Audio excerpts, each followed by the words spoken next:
All right, we can get started here. So welcome everyone to M365 Philly. We have great speakers lined up today. We have some really good topics lined up today. So we hope you get to check out as many of them as you can. So folks, I'm really excited to introduce our keynote speaker this morning. She comes from a background of working with Microsoft Dynamics, training and development. And she's the founder and director of TechFluent, which is a nonprofit focused on training people who are looking to make a transition into careers in the Power Platform. I had the pleasure of being a mentor in her program, and I got to see how dedicated she is to helping people make that change, uh, educating people in the technologies that you're going to learn about today. And that's why she's joining us today. So I don't want to delay it anymore. I'd like to welcome Liz McGlennen. Hi, good morning, everyone. I'm really happy to be here. Jason, thanks for inviting me and for volunteering with TechFluent earlier this year. I hope you all learn a lot today in all your sessions. It looks like there's a lot of good content on M365 and the Power Platform, and I'm sure you're going to have a great day of educational content. I'm going to go ahead and share my screen. So today, or my session, is probably going to be one of the least technical ones that you encounter. So we're going to be talking about finding balance today. And Jason, you gave me a great introduction, so there's not too much more I need to share here. I've been working in the Microsoft channel, specifically CRM, for over 12 years. I've had a bunch of different roles. I've been on the end user side. I've spent a lot of time in consulting. About 3 years ago, I decided to become an independent consultant, and I've been contracting with PwC the past few years. And then I like to start things. So Jason mentioned TechFluent. We'll talk a little bit more about that later, but I also started a podcast. And I don't know, I just like to start new things. So that's a little bit about my professional side. I am based out of Minnesota. I woke up to one of the most beautiful winter days possible here. So it snowed overnight after 2 days of straight rain, and literally everything is covered in snow. Like every surface, every tree branch. So I'm like looking out my window and it looks like a winter wonderland. So it was a great way to start the day. And very fitting with the picture I put on this slide a few days ago. I love the mountains. I love to hike. We have two little dogs. So the one in the picture is Lucy, and we have little backpacks for them because when it's too snowy or too cold, like this particular day was about -50 wind chill, and so they get carried. So they're very spoiled, but we love hiking all year round. Okay, so on to engagement. So currently, 36% of US employees are engaged in the work, and only 15% of employees are actively disengaged, leaving about half of the workforce as neutral. So I'd like everyone on this call to just take a minute and think about which group you fall into right this minute. Are you engaged, disengaged, or neutral? And how have you felt over the past 6 months? Which direction do you think you're trending in? So whether or not you're currently engaged or not, I hope that the content I share today can give you some new tools that generate some new ideas that you can use in your daily life. I hope that it sparks some inspiration to try something new, or maybe try to add something into your daily routine that will boost your engagement no matter where you're at today in that journey. It's always an ongoing process, and it's a work in progress. My dream for all of you is that you can continue to start your journey to finding your alignment and being fully engaged in both your work and your personal life. There are so many factors that contribute to the lack of engagement, not only in work, but in your life in general. So, in the next 40 to 50 minutes, I'm going to share frameworks and resources that I've used to shift my outlook and perspective towards life, which of course encompasses work. Some of these may seem basic or you may have heard of before, but I'm sure something new will stick out to you. And at the very least, sometimes I think it helps to get a reminder. I know sometimes I need reminders or I need to hear something multiple times before it sinks in or before I'm ready to try it. I hope that you're inspired to further pursue some of the things that I share with you today. Everyone is busy. We're constantly plugged in, we're multitasking, we're juggling different things. I can't remember the last time I talked to someone that wasn't busy. We live in a super fast paced, connected world. While we got a little bit of downtime and a reset during the pandemic, it just seems like it continues to pick up pace. When I mentor people, I often get asked about time management and organization techniques, how to balance it all and stay on top of all of it. First, I'm going to cover some basic things to staying organized, focused, and to help with your time management. I'll share some tried and true foundational items that help with traditional time management and organization techniques. Many of these incorporate M365 apps, so I tried to stick to the theme of this overall user group session today. And after that, we're going to discuss energy management, which is a concept I recently discovered and learned about this year through the book called Power of Full Engagement. Having enough time for something is irrelevant if you're lacking energy, focus, presence, and engagement in whatever the activity is at the time. So these are some basic foundations of staying organized and staying on top of things. Technology can help us stay organized without having to spend so much time and effort on manually organizing. For example, I'm really not that organized. Anyone that knows me that well knows that. I have basic organization in areas like my Outlook, my OneNote, my planner boards, but what I really use the most is the search functionality in all of the tools. And again, some of these tools probably sound pretty basic to you. I know I started using OneNote back in 2014 for note taking, but I'm continually surprised to see people, especially in our industry, still use paper for note taking. OneNote will make you so much more efficient and organized. I highly recommend using it for all of your notes if you're not already. And if you're a consultant and you have clients that aren't using these productivity apps, I highly recommend them for clients and end users as well. Email, depending on your role and the amount of email you receive, this goal I have on this slide totally may not be possible, but you should stay on top of it. And I'm a firm believer that you shouldn't spend 8 hours a day managing email either. So if you get that many and it's just really impossible to keep them all organized, then I recommend using the flagging system, so flagging that email, and then using the Microsoft To Do app. If you have an amount of email that you can stay on top of, then my recommendation is to use the inbox like your to-do list, anything still in there matters. And my goal, my personal goal that I rarely achieve, but I always strive for is to have no scroll bar in my inbox.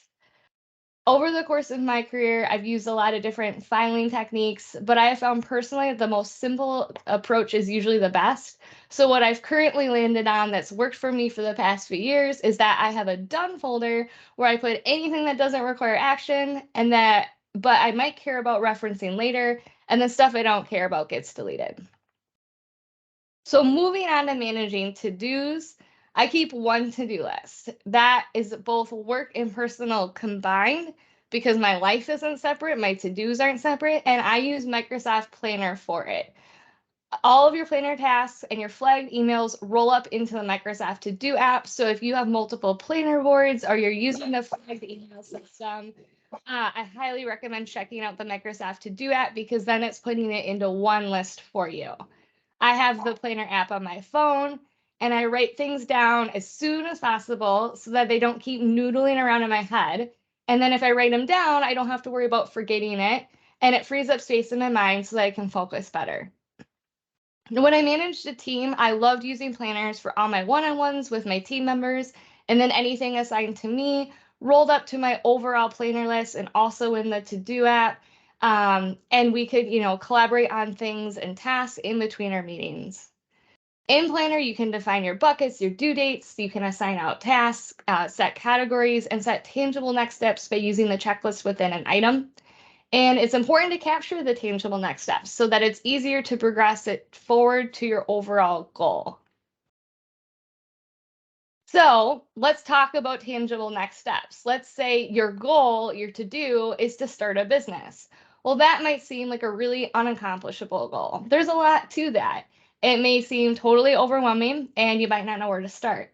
So if you're making out that next step checklist, some of the first small steps you could take and you'd want to document is to decide on a name, maybe research what type of business it should be. You could look for outside help to pull in an expert to assist you, or maybe simply it's doing a Google search or a Bing search of how to start a business. If you don't break down the big to-dos into small next steps, otherwise you're at risk to procrastinate. It's much, much easier to procrastinate when you don't give yourself something tangible, accomplishable, and like clear to do. So I've shared some of my favorite M365 apps that I use for productivity and organization, but technology has a downside because it can also be a huge distraction. It's so easy to lose time without even realizing it. An office worker on average checks their email 30 times in an hour. And the average person picks up their phone more than 1,500 times a week and spends on average 3 hours and 16 minutes a day on their phone. So my first piece of advice is don't do email all day and don't do email at your most optimal times. When are you at your sharpest and most innovative? Studies typically show that that's the morning for most people because they have the most energy, but that doesn't mean that that's necessarily your optimal time. Decide when you're most innovative and focused and set aside the time daily or at least a few times a week for time to focus on longer term strategic projects and don't do emails or meetings during it. This will help you be proactive instead of reactive. And I'd also like you to evaluate your meetings. I think we all hear about how meetings are a waste of time sometimes. So I'd encourage you to evaluate your meetings. And if you can get out of them, don't go to the unnecessary ones. One of the things I love about being an independent consultant is that I have way fewer meetings that are a waste of time these days. I generally assume that this next one is common practice by now, but I've recently realized that it's still important, so I'm going to cover it. Some people, I'm going to give a few examples, but one of them is my husband, still doesn't keep a consistent calendar. Some things get on the calendar, but not everything. And then I've met people that have the opposite problem. So earlier this fall, I was working on scheduling a meeting with someone, and he got back to me. We were kind of going back and forth for a few weeks with like dates and times. And he got back to me and he said, I'll have to get back to you in a week. I have 5 calendars and I need to check with my wife before I can tell you when I'm available. And I couldn't help but think to myself about how inefficient that must be. And so my advice today is to have one calendar. And if you have a partner, a spouse, a significant other, share that one calendar with them so that you can just know when the other person is available and you don't have to have that week-long time to check when you can schedule a meeting. Lastly, when you feel like doing something, do it. When you don't.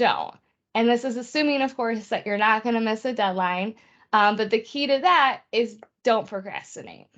So I'm a firm believer that if you just decide to do the thing that you're most interested in or that's being called at that time, that you're going to be a lot more productive and effective and focused at it instead of maybe doing something just because you feel like you should.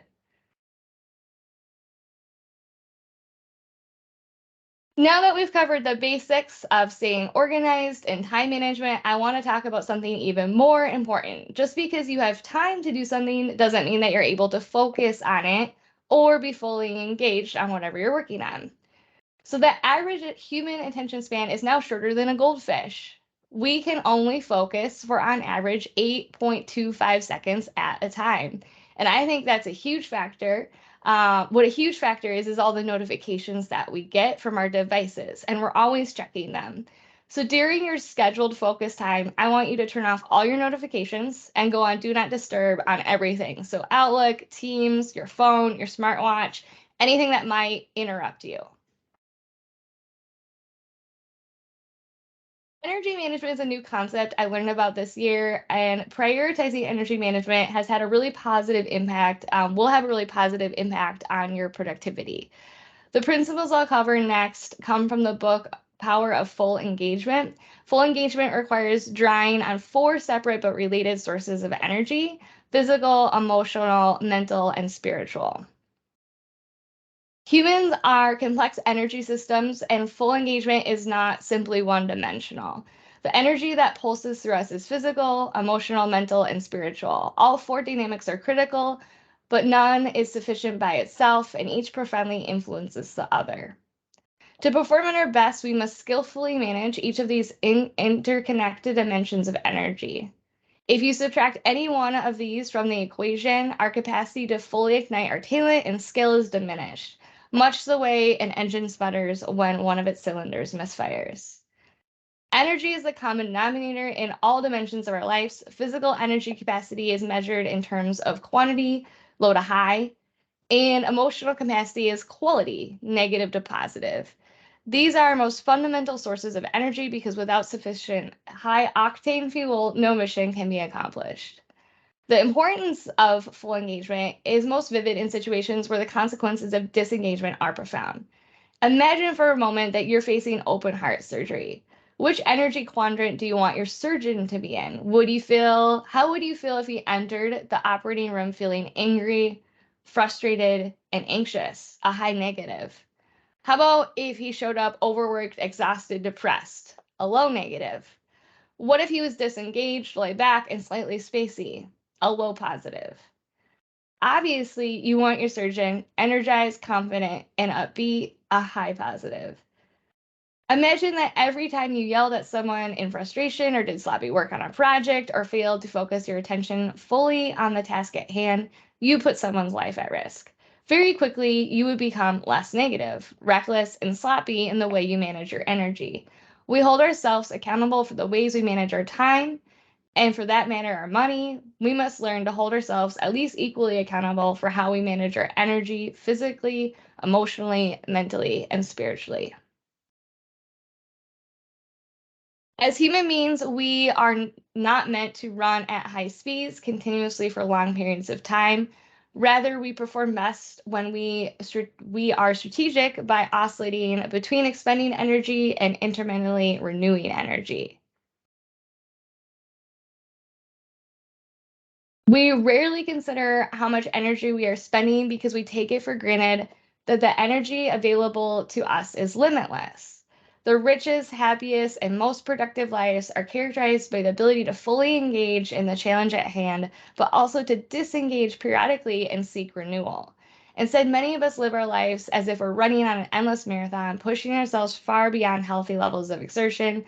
We too must learn to live our own lives as a series of sprints, fully engaging for periods of time, and then fully disengaging and seeking renewal before jumping back into the fray to face whatever challenges might come up. Stress is not the enemy in our lives. It is instead the key to growth. In order to build strength in a muscle, we must systematically stress it, expending energy beyond normal levels. We build emotional, mental, and spiritual capacity in exactly the same way that we build physical capacity.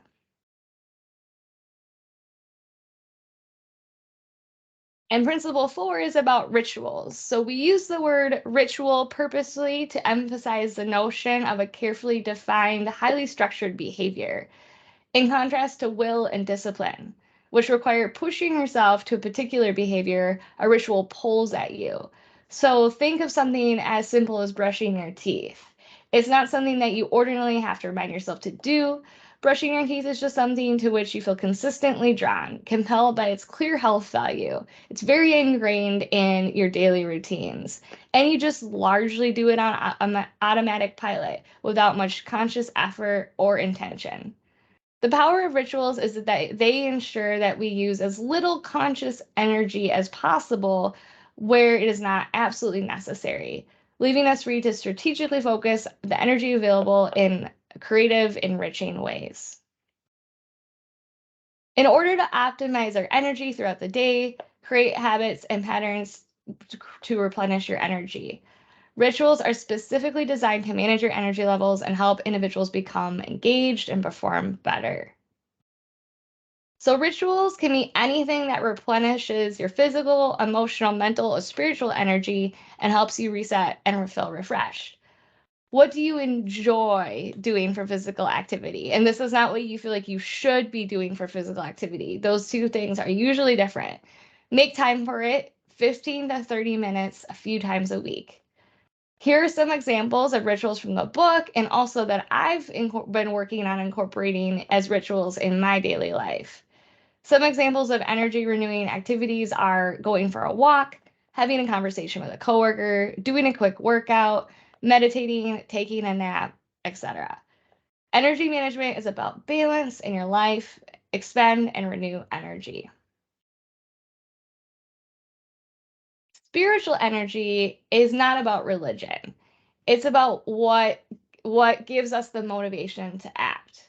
In the book, the authors define spiritual energy as having a set of values and purpose beyond your own self-interest. It is your life's compass and it helps motivate you. According to the Japanese, everyone has an ikigai, a reason for living. And according to the residents of the Japanese village with the world's longest living people, finding it is the key to a happier and longer life. Having a strong sense of ikigai, you love, you do what you love and you're good at, and what you can get paid for, and what the world needs, that's where the overlap is. It means that each day is infused with meaning. It's the reason we get up in the morning. It's also the reason why many Japanese never really retire. And in fact, there's no word in Japanese that means retire in the sense it does in English. They remain active and they work at what they enjoy because they have found their real purpose in life, the happiness of always being busy. I like this framework as it gives you areas to reflect upon and will help you strive towards finding your ikigai, your reason for being. There are 4 areas, so what you love, what you're good at, what the world needs, and what we can be paid for. And in the two-way intersections, those will help you find and acknowledge your passion, mission, vocation, and profession. It also shares feelings that will occur if you land in a three-way intersection but haven't quite found your ikigai yet. So you might experience something like comfortable but feeling of emptiness. If you're doing something you're good at and you get paid for and the world needs it, but if you don't love it. I unknowingly started reflecting on my reason for being a few years back. And then once I learned this term, it really resonated with me. And I realized that this was exactly what I was trying to find. And I'm glad to have a word for it now. My search for Ikigai began when I quit my job 3 years ago.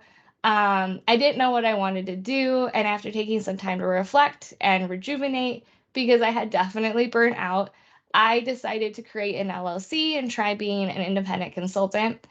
That enabled me to have control over my own schedule. It gave me the flexibility I needed to pursue other interests as well. So I started trying new things like starting a podcast and a nonprofit, which you've heard about TechFluent. And both of these are steps in my journey to finding my Ikigai. And so now I'd like to tell you a little bit more about TechFluent. So TechFluent is the new nonprofit that I started this year. Our vision and mission is to help reduce income inequality within the US. So we are providing mentorship and training for marginalized and under-resourced communities. We cover D365, the Power Platform, and soft skills, and we split our time equally between technical and soft skills because we know they're both equally as important to finding a job and being successful in the professional world. You are in the industry, probably if you're on this call, so you're probably familiar with some of these challenges, but our industry in general lacks talent and there's not enough new talent coming into the space. So we wanted to create another formal avenue in. We typically see people getting into our industry either by means of a traditional like computer science 4-year degree, and then they've known, that they want to be technical and they want to pursue a career in STEM, and they just kind of have that mindset. Or people get into it accidentally, like myself. My undergraduate is in human resources. I never had any idea I'd end up in tech because most people, there's that misconception that you have to be a true programmer or developer to be in tech, where in reality, there's so many other roles, where you have a blend of skills. And so again, looking to change that misconception, bring awareness to our products, our platform, and this career opportunity to communities that otherwise wouldn't have that door open for them or really even be aware that this is an option. So we started our first cohort in March. They graduated in September. They are 100% BIPOC, so Black, Indigenous, or people of color. Our graduates were 60% female, and the vast majority of them are immigrants. We're 100% volunteer-led, so we have no paid staff, and it's really amazing how much you can accomplish with about 100 volunteers, and our numbers just keep rising. We are operating totally virtually, so we have no, in-person office or anything like that. And all of our training is remote, and it's spread out all over the US. Our learners are. We had 22 learners graduate with a 78% graduation rate. We've had 3 land jobs so far. We require Microsoft certifications, so you can see some of them at the bottom that they've gotten, but they were very passionate about Power BI, Power Automate, and CE. And then the types of roles that they're looking for are functional consultants roles, technical consultant, internal admin, data analyst, project management, and pre-sales. So these are some more details about the program. It's 15 weeks of training. It's over 200 hours of custom live training led by our volunteer trainers, industry experts. We also give them additional resources, and we want them to cover the other self-paced content that's out there, like the content on Microsoft Learn. We assign mock projects at the end of the formal training, so they would be given business scenarios where they pick, out of a few options. They're given business requirements, and then they design, build, and demo that back to a panel of judges. So it gives them some practice building without that step-by-step kind of lab guidance, as well as practicing their public speaking and demoing skills. And we do that for an individual project and a team project to kind of let them try out their team building skills. And we also provide the opportunity for them to get up to 2 Microsoft certifications and require 1 to complete the program. And then lastly, we also provide mentorship. So we have an industry expert paired to the learner as their mentor, and they meet weekly for the 6 months of the program. So we're always looking for more support for TechFluent. If you work somewhere where you're hiring junior talent, entry-level talent, please reach out. We'd love to talk to you about roles. We're always looking for unpaid internships or paid internship opportunities as well. And then, of course, if you want to help in other ways, such as volunteering or donating, you can contact us or do that on our website. So the area I'm going to focus on next is about discovering creativity so that you can figure out what you love so that you're able to progress forward in finding your ikigai and your reason for being. So the last book I'm going to cover is called The Artist's Way. The Artist's Way is about finding your inner artist or creative person within you. It's important to find your creativity to help you on your journey of finding your reason for being, what excites you, and what you're passionate about. The book comes with structure, assignments, and somewhat optional homework. It's 12 chapters, 1 chapter a week for 12 weeks, and incorporates daily journaling called the morning pages. Another activity it recommends is the weekly artist date. So from talking to friends and peers, I have found that many adults don't prioritize alone free time to pursue creative outlets. If you feel like over time you've drifted away from hobbies that you once loved and you're looking to spark more creativity and new experiences in your life, then this is definitely the book for you. A key concept is that many people often become shadow artists.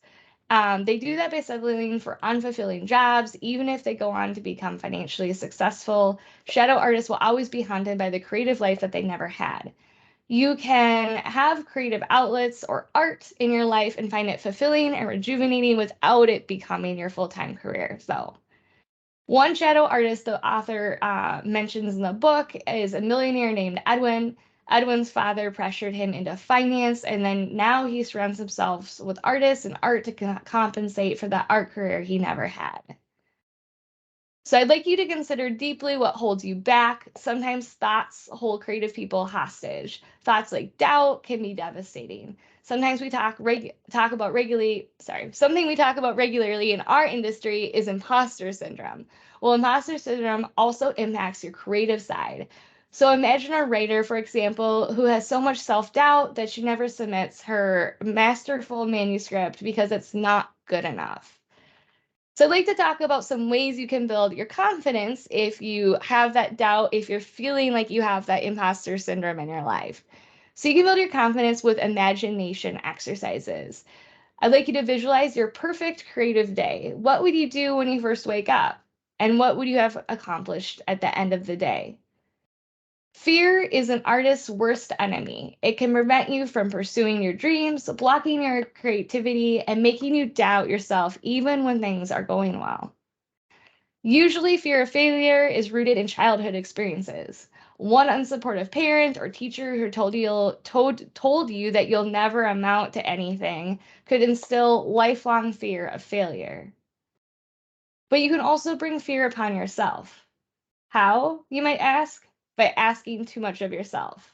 In order to let creativity flow, you can't force it or do too much. It needs time and space. During the process, you'll also discover new strengths and weaknesses as you learn more about yourself. Even after writing a dozen novels, a writer might still fear the moment that she has to wake up and confront a blank page. If you're feeling blocked, consider asking someone for an idea or a prompt. Maybe you'll feel more comfortable when someone tells you what to write. Anger, negativity, blocks, those are all things you'll experience if you're on the right track in uncovering your weaknesses. They mean that your recovery process is working.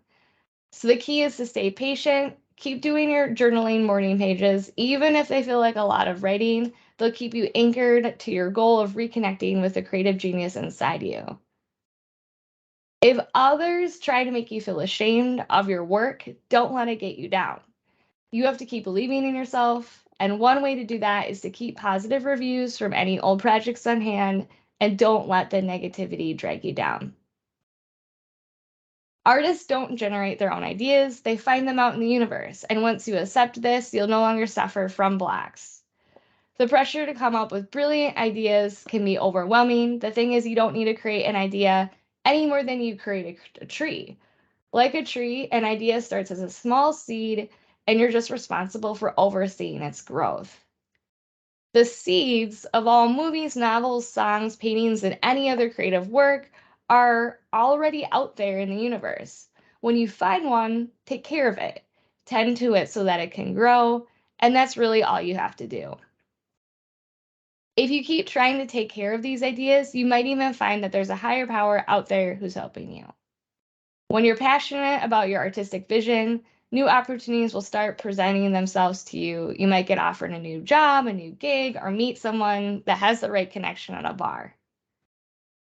Unrealistic goals like aiming to write a novel over the holidays, that can be very dangerous. You won't meet those goals, and then you'll blame yourself, and you'll start to feel regret, grief, jealousy, self-hatred, making it impossible to have any creative flow at all. Then you'll start putting yourself down for not accomplishing anything, undermining your own self-confidence to the point where you're afraid to try another project and you'll give up. And that probably sounds scary, right? But besides the fear you can bring upon yourself, there are two other dangerous and unproductive habits you have to look out for. The first is workaholism, and this is something I have definitely personally struggled with over the years. Some people respond to creative feelings by overworking themselves, but workaholism is counterproductive. Working too much just makes it impossible to explore the energy flowing through you. It's better to let your brain calmly explore ideas naturally and to not force it. The other one is competitiveness. It's also counterproductive for creativity. It distracts you by calling your attention to the wrong question, like, why did this person get chosen for this and not me? Avoid this trap by asking yourself positive questions like, did I work on towards my goals today? Develop helpful habits. If you find yourself frustrated when you don't accomplish enough in one day, try to get into the habit of stopping and taking a deep breath, pause, and then think realistically about what you could accomplish in the rest of the day. Affirmations are another good way to boost your artistic self. Each week, pick 5 affirmation sentences and remind yourself of them regularly. For example, I'm a gifted person. My creativity is a treasure. I have a lot to offer, and so on. You should also develop a habit of surrounding yourself with life's small joys. Fill your house with nice smells or wear your favorite outfit for no particular reason. Write positive reminders for yourself like, treating myself like a precious object will make me strong. If you haven't been creative for a long time, it's not always easy to recover your artistic side. But don't worry, once you start digging into your creative inner world, you'll start uncovering strange thoughts and feelings, and these discoveries can be scary, but they're also pivotal. So if this whole time you're thinking like, gosh, this book seems like way too much of a commitment, I don't have 12 weeks, then I just want to give you the two big takeaways, which you can totally implement on your own without reading the whole book. So the first one is morning pages. Morning pages is just daily journaling. They don't even have to happen in the morning. The book tells you that they do, but I don't do mine in the morning. I do mine over lunch or in the evening because that's when it's better for me. Morning pages help your get your creativity flowing when you take that time to sit and just sit down, let your thoughts wander, and write whatever comes to mind. Your morning pages don't have to be artistic or brilliant. Think of them as a form of meditation. You shut out the outside world, you focus on what you're doing right at that moment. And if you don't know what to write about the fact that you don't know what to write, which bothers me when I have to do that, but I end up doing that quite a bit, even though I've been doing the morning pages for over 6 months. When working on your morning pages, aim to suppress the critical, logical part of your brain. Let your artist brain take over instead. Don't worry about making mistakes or the pressure to write something brilliant or perfect. The artist brain wants to play and experiment. Just let it go. You also need to take your artistic side on a date now and then. So the other piece of advice that you could just do on your own without reading the book is to schedule an artist date with yourself. Set aside a few hours per week to focus on your inner artist. Go to the beach, go watch an old movie by yourself, go to an art gallery, or just go for a new walk. The point is to relax by yourself and allow your mind to drift. You'll find that the more you explore yourself and the world around you, the more you connect with your inner artist. That's why it's so important to learn as much as you can about yourself and your surroundings. Always seek out new sounds, sights, smells, and tastes.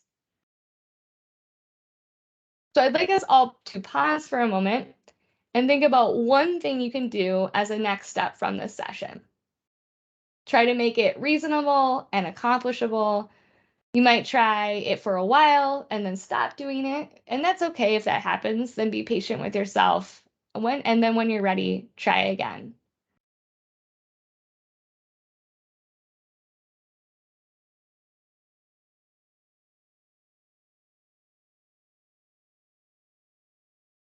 So I hope you've all thought of one thing you can try to do differently.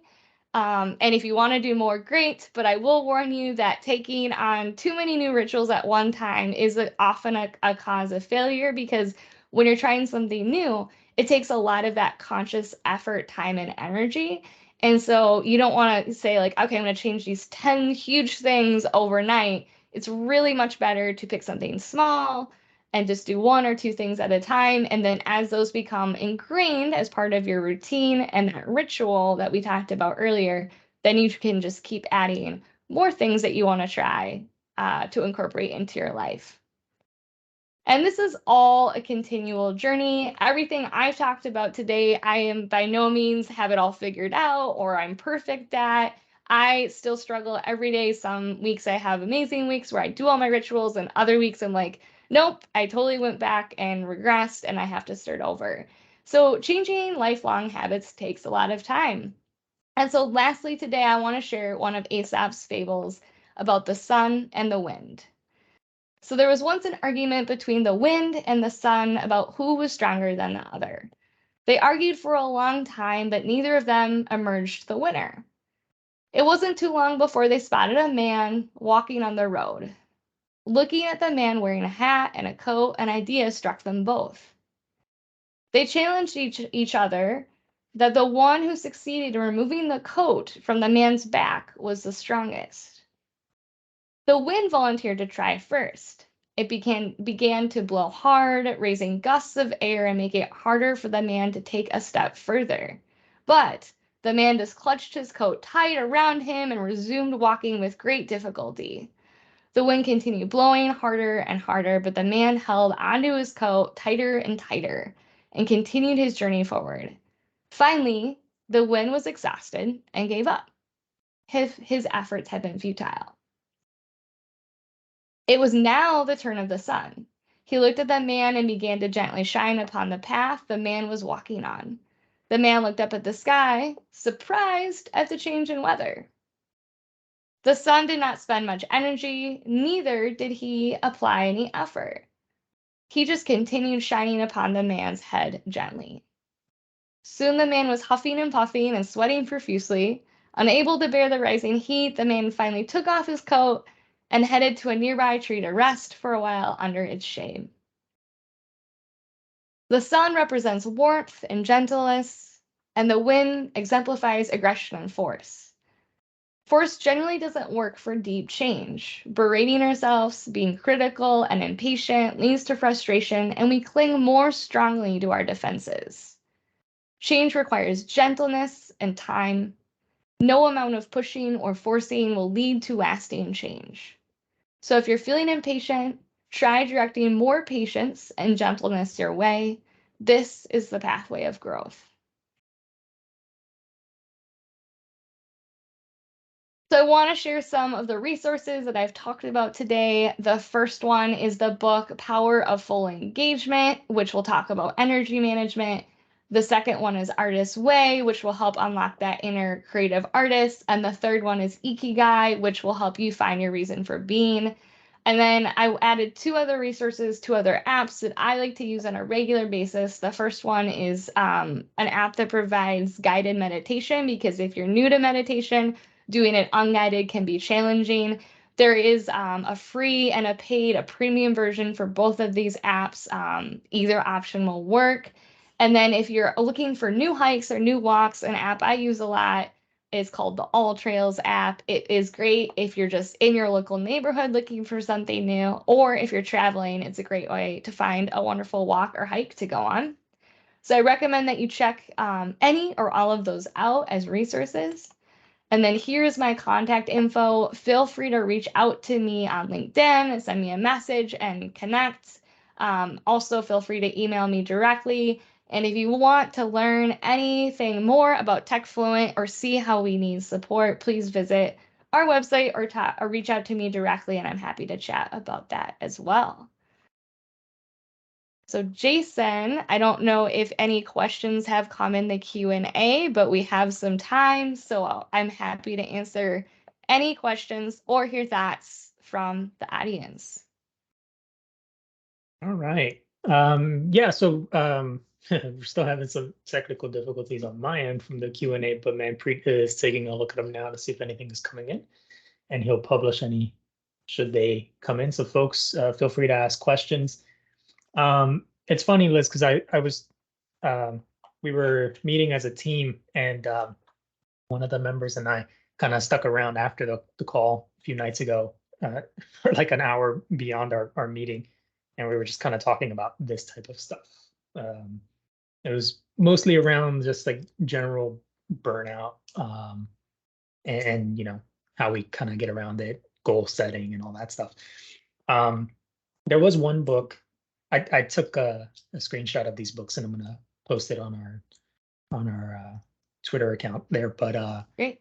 there's one book that I really enjoy. It's a simple book. It's more of step by step. There's one called the 12-week year, and it talks about a lot of the things that you mentioned, but being a little bit more aggressive about the tasks and things that you need to do to achieve that goal, and making sure that you try to fit it into that 12 weeks. So, a section of your presentation there reminded me of that book, which I need to start revisiting now that we got resolutions coming up. Yeah, it's a great time of year to be thinking about this stuff. I feel like it's really common, with the new year. And thank you for sharing that resource too. Yeah, and burnout I feel is such a prevalent issue in our industry, in our country, but I just feel like particularly in our industry, I have seen so many people get to that spot of burnout, and I've experienced myself. And it definitely kind of took me a while to be like, yeah, my energy can wear out, and I can be totally blacked if I don't also make time for myself. And when I was young, I was just like, I just keep working. And then it's like, nope, you got to rejuvenate too, to kind of be fresh and focused and present. Because also, if you're working that hard and not really being your best version of yourself, how good is your work quality? So I feel very passionate about the topic, and yeah, burnout is such a real thing. I hope that, you can meet your goals too and not burn out. And so like that's the balance I hope people can find. Right. Yep. Let's see. So I don't know if there's any questions yet. Manpreet, if you see anything in there. Nothing yet, or maybe Q&A is having some malfunctions. So either the Yeah. Yeah, we were getting messages earlier that Q&A was experiencing technical difficulties. I think that was the exact words in the message. So it seems to be on and off. Well, if people have questions or want to talk about any of these topics, again, feel free to reach out to me on LinkedIn or send me an email. I'm happy to chat offline about it too. I see hands going up. I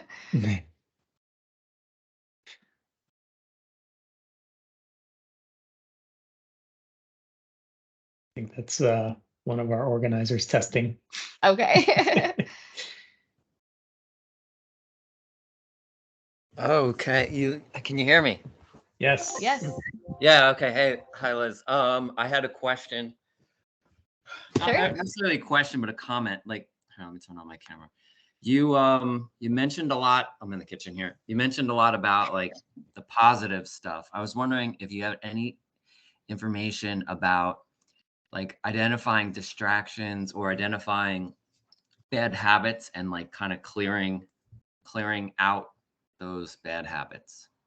Yeah. That is a good question. So distractions, I feel like, could vary a lot person to person. Like, I think that tech is honestly one of the biggest distractions, and just like I talked about the notifications, but there could very well be other distractions in your life. But I feel like that would be a very personal thing. I think that the journaling actually helps you kind of uncover some of that stuff of like, how am I feeling and what am I frustrated about? And like, if something's really an issue, it tends to pop up over and over again when I journal. So just kind of giving that yourself that time to reflect helps uncover.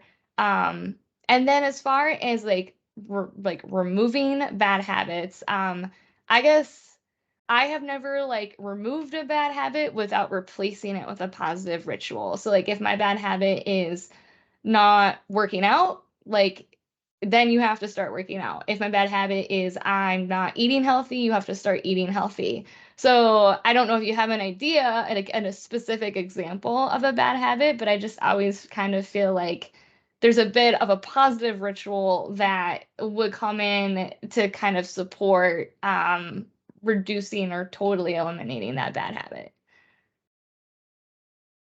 Yeah, and I'm happy to give more examples if that helps. But like I guess like sleep, workaholism. It's a bad habit because you then deprive yourself of sleep, and that's one of those things that you require, like in order to function and to have your energy levels at the correct level. Like you have to get sleep, and it kind of once you go down that path, it's hard to get out of because you have like deadlines, things to do, you're working, and then you're really burning yourself out. So like, but I agree with you, like replace it with a good habit. Like if you identify like, all right, I know I need to get sleep eventually. I can't wait till the weekend every week to catch up. Right. Like it'd be better to just maintain instead of digging in and then having to recover. Yeah. Sleep is something I've worked on over the years. So first of all, I'm going to give the typical consulting answer. It depends on everyone because everyone needs a different amount of sleep. Like I know people that can be totally optimal at 5 to 6 hours. But I'm someone that needs 8 to 9 to be my best self. And I know that. So first you have to know, well, how much do you actually need? What's your schedule? Like some people are, late night people, some people are early birds. So kind of adapt it to your schedule if you can, obviously. I would like eliminate things that prevent you from falling asleep. So like TV for me and like my family, like we've realized it keeps us up. Like we're too tired to do anything else, but we want to veg out. So we turn on the TV and then we stay up way later than we should. But if you were gonna like read or do something, journal, you would totally be falling asleep and asleep already. But as far as like working too much or being behind with work is what's your sleep interrupter. I mean, that is something that you have to kind of get yourself out of. So like stop overcommitting to things, like figure out like how can I cut back on work and like give myself more time to sleep? Like how can I balance this better? And I do think that consistently getting enough sleep is better than kind of making it up on the weekends, which I used to do too. I used to like sleep 5 hours a night and then sleep 12 on the weekends, but you kind of feel really crappy during during the work week when you do that. The last thing is don't have caffeine. So I gave up pop like 4 years ago. I used to drink like 3 Mountain Dews a day because they were free at my first job, and I became like a total addict. And then I gave up coffee just earlier this year, and I had to give it up twice, and it's horrible. I had really bad withdrawals, like headaches, crabby, tired, but I switched to just tea, and I limit myself to 2 cups of tea unless I'm having like an incredibly bad day, and then I'll be like, I get a coffee, but that's like once a month, once a quarter.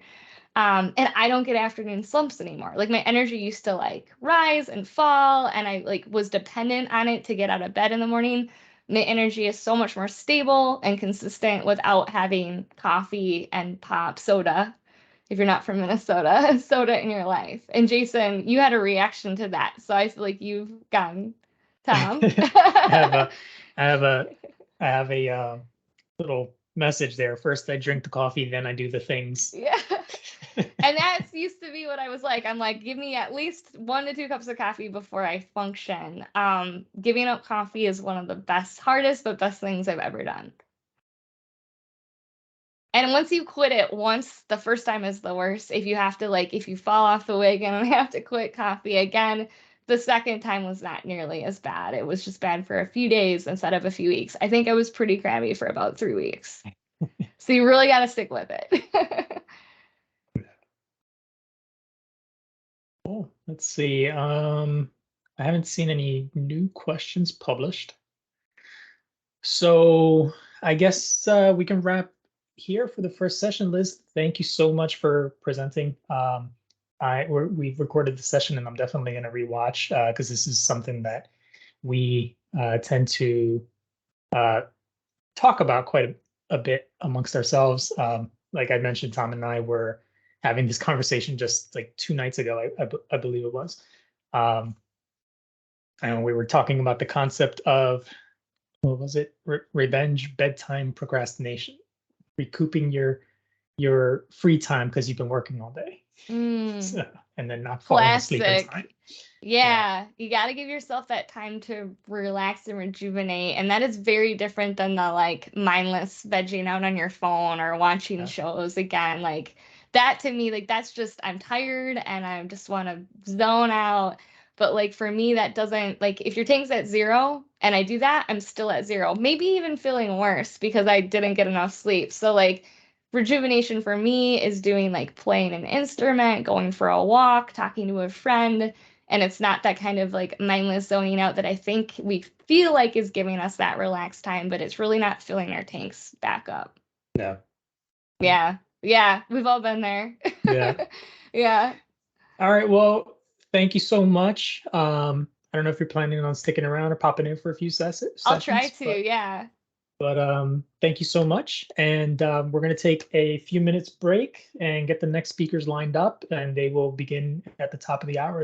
In this session, we have Explore Microsoft Syntax with Nadeep and Smita Meshan. They'll both be presenting next. And then for those of you who want to attend sessions in some of the other tracks, just go to the Community Days, the event website, go to the schedule. You can click on the topic of your choice that's at the 10 o'clock hour or whatever hour it is in your time zone, and click on the session, and the link will be in the description of the session. And it'll just take you to a different Teams room. All right. So we will take our break. My camera seems to be going in and out. And thank you, Jason, thank you for the opportunity to speak. I appreciate it. All right. Thank you.